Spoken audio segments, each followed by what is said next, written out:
ini ketemu sahabat lama. Dulu waktu saya bupati, beliau pernah bertemu saya bintang 1. Bintang 1. Bapak waktu itu jabatannya? Tidak ada jabatan. Tidak ada. Tidak ada.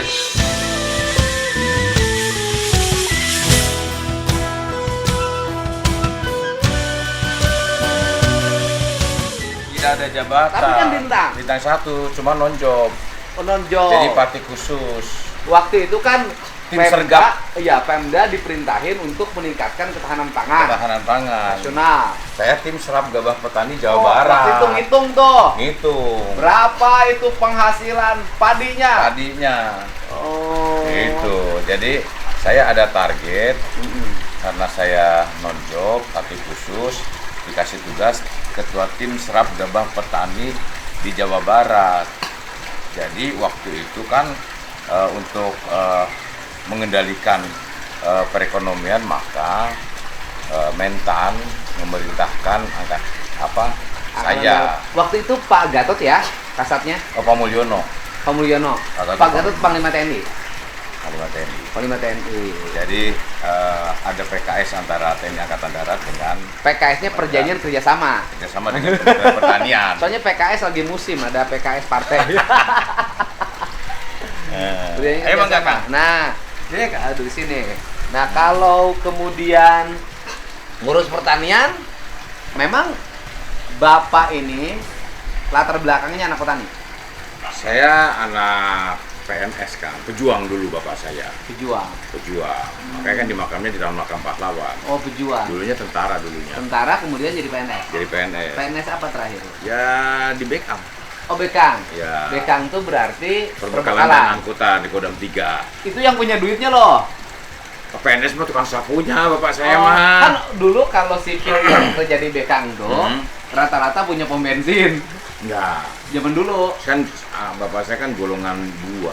Oh, yang punya pom bensin mungkin yang golongan. Ya itu mah bukan sipilnya, pasti yang level ke atas kan. Oh. Mungkin ya. Sipil ada yang punya pom bensin juga dulu. Tapi bukan karyawan lah, kok karyawan kan gajinya juga. Mungkin Kecil. pinter. Pinter kan? Mungkin pinter. Iya, iya, iya. Anak PNS, jadilah tentara. Jadilah tentara. Jadilah tentara. Tentara berarti taruna. Taruna masuk akhir.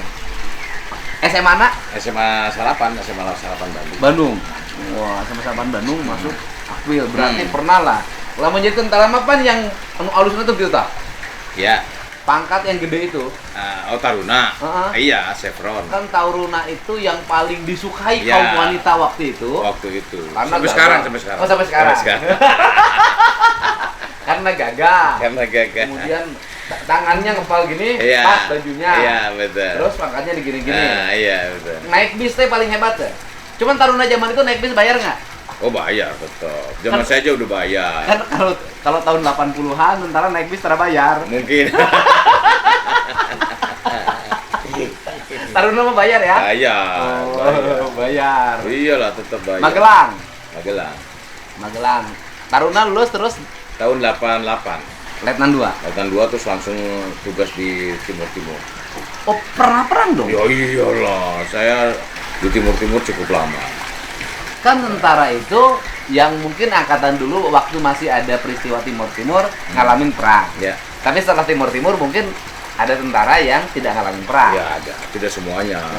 Ya Ngalamin perang. tapi rata-rata yang misalnya mau Kodam 1, Kodam 2, Kodam 3, Kodam 4, Kodam 5 rata-rata mereka berangkat tugas ke Timur Timur. Timur Timur. Zaman itu Kalau saya memang organiknya di sana di 744. 744, Batalion 744. Jadi kalau orang lain itu 1 tahun penugasan dia pulang. Kalau saya ya mendem di situ, nggak pulang-pulang. batalionnya di Timur Timur. Batalionnya di Timur Jadi Timur. organiknya Timur Timur. Organik Infanteri. Infanteri. Oh, jadi batalion Timur Timur. Timur Timur. Kalau orang lain kan kalau di zaman dulu kalau operasi Timur Timur kan 1 2 tahun, tahun. pulang. 1 tahun pulang. Iya. Kirim lagi. Gantian kan Gantian. dengan Ini mah batalionnya. langsung? Ini mah di situ terus. Di Timur Di Timur. belakang Kombes itu daerah operasi. Wah. Jadi waspada weh. Ya, Iya. siap sedia. Siap sedia. Aduh. Dapatin ibu di mana? Ibu ketemunya di Bandung. Di Bandung. Nah, ibu anak tentara gitu. Anak tentara. Setelah kapten ketemunya Letnan Letu. 1 saya. Menikah kapten. Menikahnya Letu senior lah, kapten lah waktu itu. Pokoknya kan ketemu lagi waktu itu di Mabesat ya. Mabesat. Udah waktu itu Pangdam Jaya. Nah, terus setelah itu jadi Pangkostrat. Datanglah ke Purwakarta. Dedina kemana? Saya ke Purwakarta kunjungan. Karena kan ada satu resimen Di Purwakarta, satu resimen. Tirayuda. Iya, di situ ada satu resimen di bawah Kostrat kan? Iya. Itu di bawah satuan saya. Ya, itu kan resimen Kostrat. Di bawah Kostrat itu ada Pangkostrat. Ya, Pangkostrat membawahi 3 divisi. Pangdip kan? Ya, kemudian yang di Purwakarta itu satu resimen. Armet di situ. Ya, di bawah divisi 1. Satu resimen dan satu armet. Ya, itu ada depannya kan batalion. Depan batalion. Itu yang ngebangun. Ya. Zaman bupati dulu. Oh iya. Pagernya beda. Banyak. Saya dapat laporan. Ada kolam renangnya. Ini ada si Dodot. Oh gitu. Ada Kolonel Dodot. Oh Dodot. Ada. Di dia. Ada. Ada sekarang lagi. Ada. Di situ. Pokoknya lu nggak bangun lah. Iya, makanya saya lihat resimen, batalion, kodim zaman Kang Dedi Bupati luar biasa. Tapi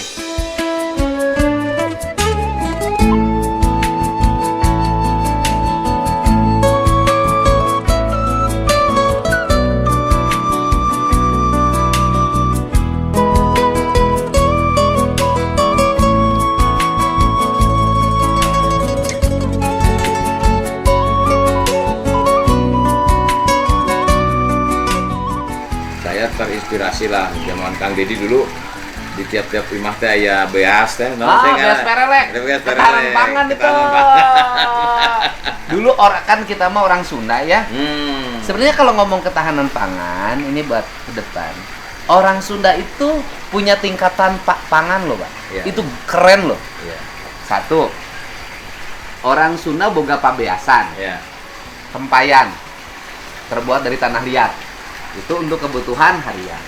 Setelah itu orang Sunda punya goa. Itu nyimpen padi untuk kebutuhan mingguan. Kemudian punya leit. Padi untuk kebutuhan bulanan. Punya lumbung. Padi untuk kebutuhan tahunan. Nah, makanya kalau kenapa kita suka ribut data urusan jumlah beras, datanya selalu beda antara BPS dengan Kementerian Perdagangan, dengan Kementerian Pertanian, karena susah kalau nanyain kita punya beras di mana, karena rakyatnya sudah tidak punya pabeasan, tidak punya goa, tidak punya lumbung, tidak punya leit. Yang punya data beras Pak Haji. Anu panen meuli pare terus dituna di penggilingan. Bahwa kan carita ta babinsa teh zaman Pak Dedi mah Bupati teh meunang sabulan teh insentif. Insentifnya. Ada insentif babinsa dan ramilna aya. Sampai dandi mereka bagian. Waktu saya kasar saya sering tuh contoh tuh Bupati saya bilang. Karena saya tahu lah kita ini harus jujur. Nggak tahu kalau sekarang. Kapan anak babinsa oke? Anak babinsa. Kalau zaman dulu mah kan tentara teh kalau ditugasin ke selatan ke utara dulu. Karena ditugasin ke selatan, kota dulu nyari ongkos. Nah, zaman dulu memang tentara repot banget ya. Mungkin kalau sekarang sudah mulai baik lah. Perhatian negaranya sudah mulai bagus kan. Cuman memang kan komplek-komplek tentara kalau tidak sinergi dengan pemerintah kabupaten tidak punya perhatian. Memang bersandarnya ke Pemda. Ya, paling andalinya hibah. Dulu kan zamannya Kang Dedi ada kerja bakti skala besar. Tentara yang ngerjain. Yang ngerjain sekian kilometer, sekian puluh kilometer. Tentara yang ngerjain. Laporan itu. 52 pernah ngalamin. Bangun jalan karena cepat. Betul. Perintah dikerjakan. Karena saya ingin percepatan. Kalau nggak mikir untung tentara mah. Pokoknya digawean. Maju tak gentar tentara membela yang nitah.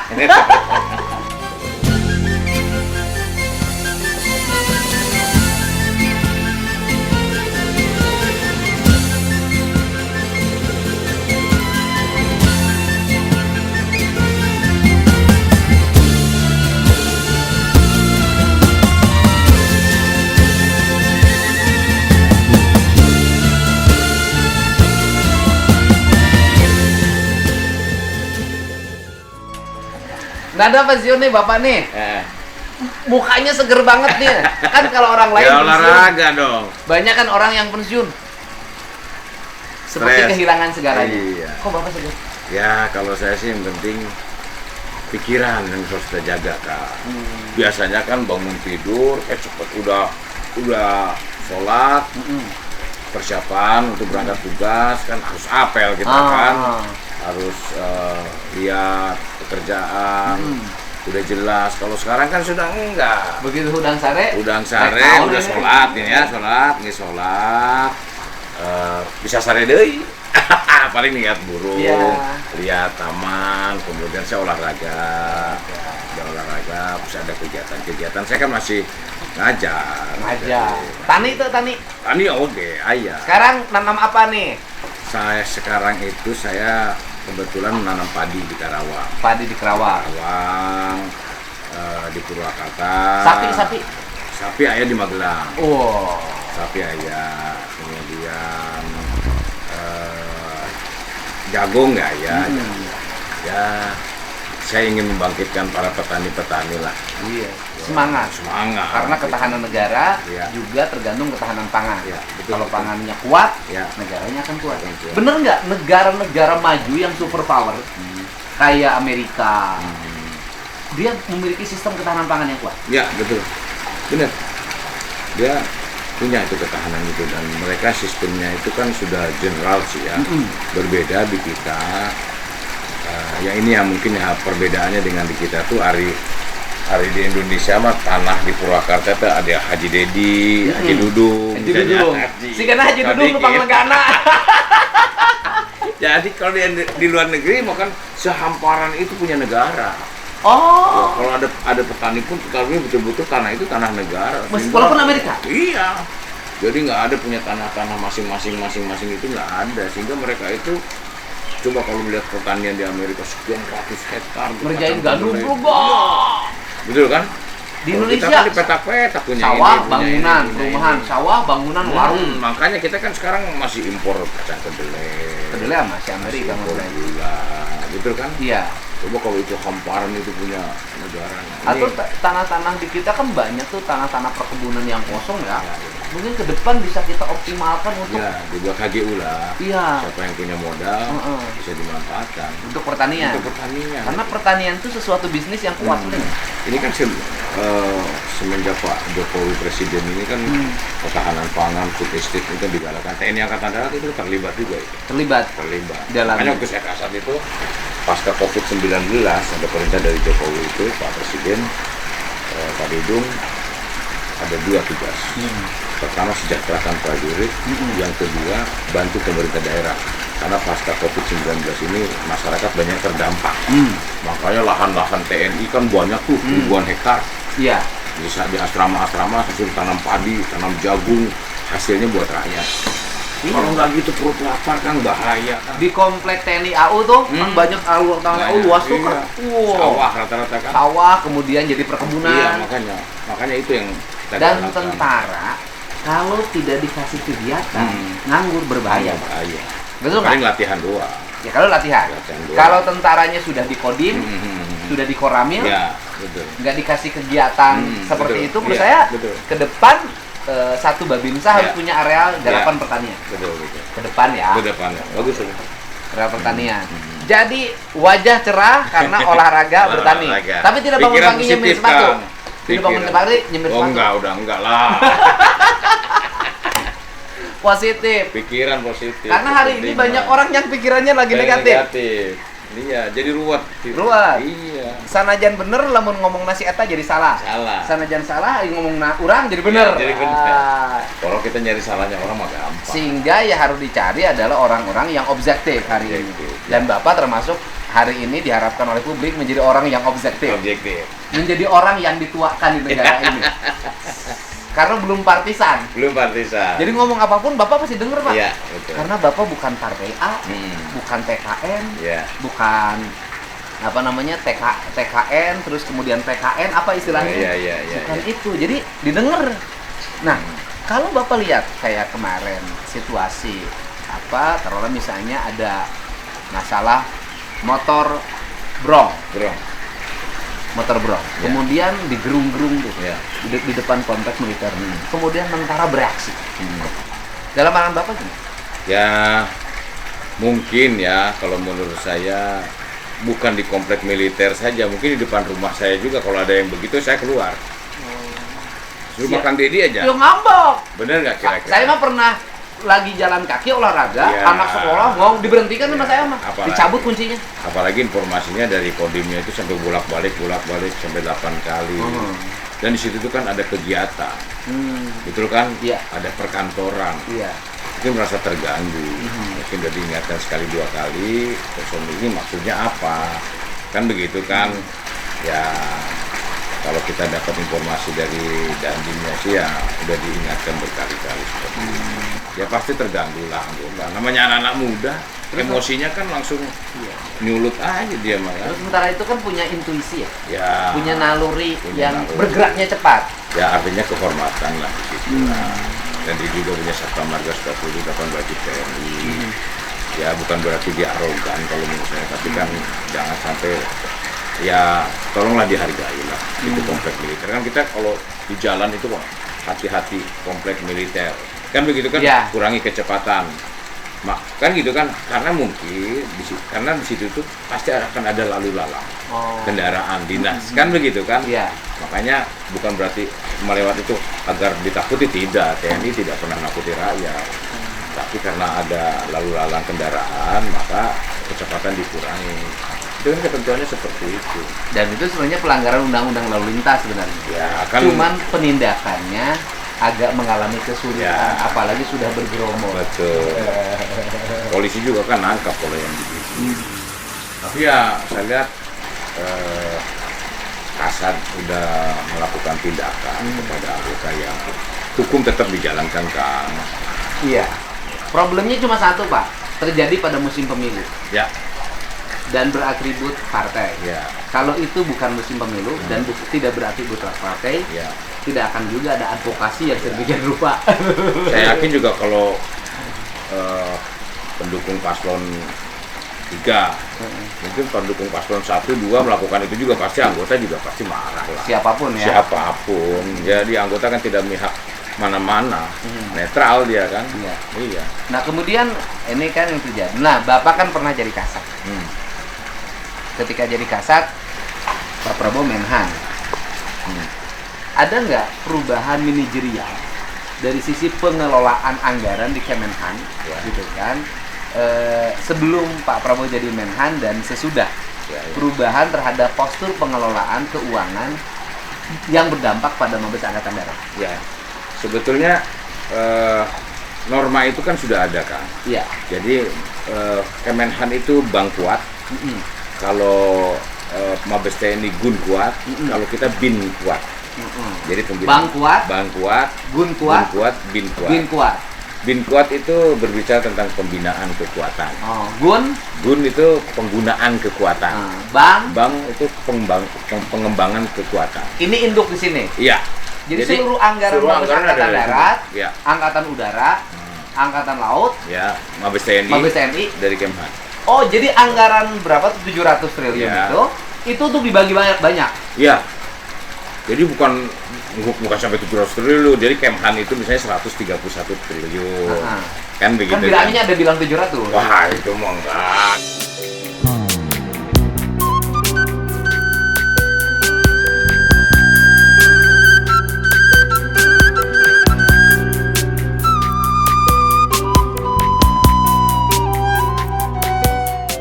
Kan ada bilang anggaran 700 triliun digunakan untuk membeli barang bekas. Kan statementnya begitu. Kemhan itu setahu saya hanya 131. Anggaran Kemhan itu 131 triliun. Dari 131 itu dibagi-bagi. Jadi gini, misalnya Kasat nih ya, nanti dibagi-bagi nih Kasat ini perlunya berapa. Contoh misalnya saya tuh misalnya 56 triliun. 56 triliun itu Kasat itu. Itu hampir 42 triliun itu gaji. Gaji itu. Jadi 56 triliun, 42 triliun itu gaji. Jadi anggaran untuk membeli kelengkapannya sedikit ya? Ya sedikit, itu Kemhan yang ngatur nanti mereka. Jadi ada sekitar 20 sekian triliun untuk pembelian alat alutsista seperti itu. Jadi kan 300-100. Oh tidak. Kalau lihat dari komposisi itu, kecil dong untuk belanja alutsista. Ya kecil, memang kecil. Justru itu Pak Prabowo, itu kan ada tiga Kang, ada anggaran APBN, ada PLN, ada PDN. Ya.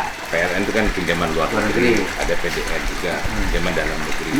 Nah pinjaman luar negeri ini Kang, itu kan fluktuatif nilainya itu, jadi nggak bisa tergantung Menteri Keuangan. Ya.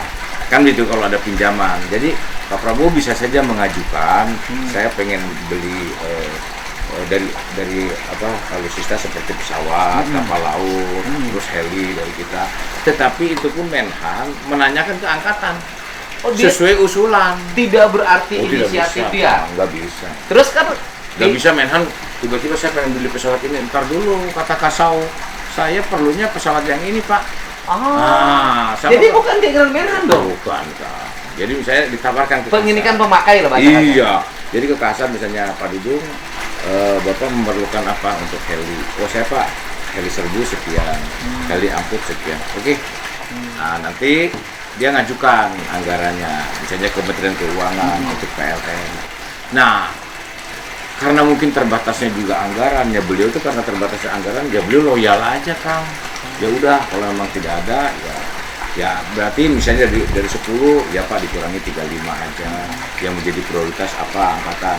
Nanti ada mitra yang ninjau ke negara yang akan kita beli, ya kita angkatan.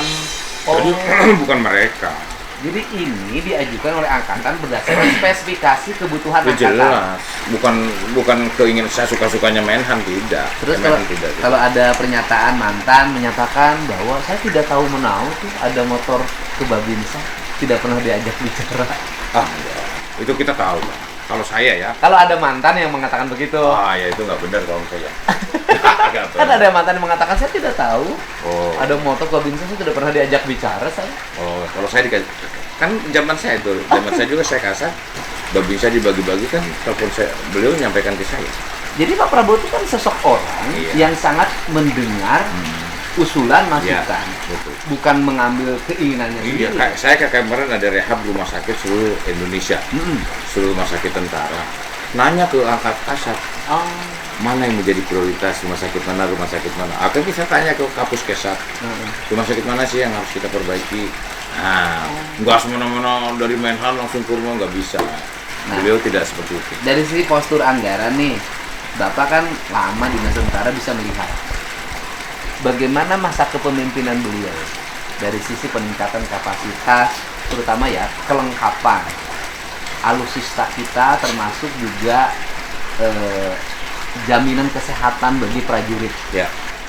Ada nggak nilai yang kelihatan hari ini mengalami perkembangan cukup menuju arah sempurna? Kalau menurut saya zaman beliau ini sangat signifikan ya. Artinya beliau itu sangat konsen kepada kesejahteraan prajurit. Kesejahteraan prajurit, artinya yaitu dibangun rumah-rumah prajurit, perlengkapan prajurit, termasuk rumah sakitnya. Kemudian yang kedua, beliau sangat konsen kepada alutsista. Artinya alutsista itu ini kan sebagai harga diri juga kalau menurut saya. Kata beliau menyampaikan ke saya, siapa yang nyangka Ukraina perang? Kan begitu. Kalau kemudian kita tidak bisa diprediksi, kita nggak mungkin 20-30 tahun ke depan kita akan perang, nggak bisa begitu kan. Ukraina kita tidak menyangka kan, kejadian kan. Nah artinya beliau sudah jauh ke depan, mengantisipasi luasnya wilayah, betul nggak Kang? Makanya beliau perlu alutsista yang kuat. Kan begitu. Kekayaan negara yang berlimpah. Alutsista yang kuat. Itunya di persenjata yang lengkap sehingga kita juga dihargai oleh negara luar, disegani. Yang ketiga Kang, di samping kemungkinan ancaman dari luar, kemungkinan ancaman dari dalam. Makanya beliau membentuk komponen cadangan.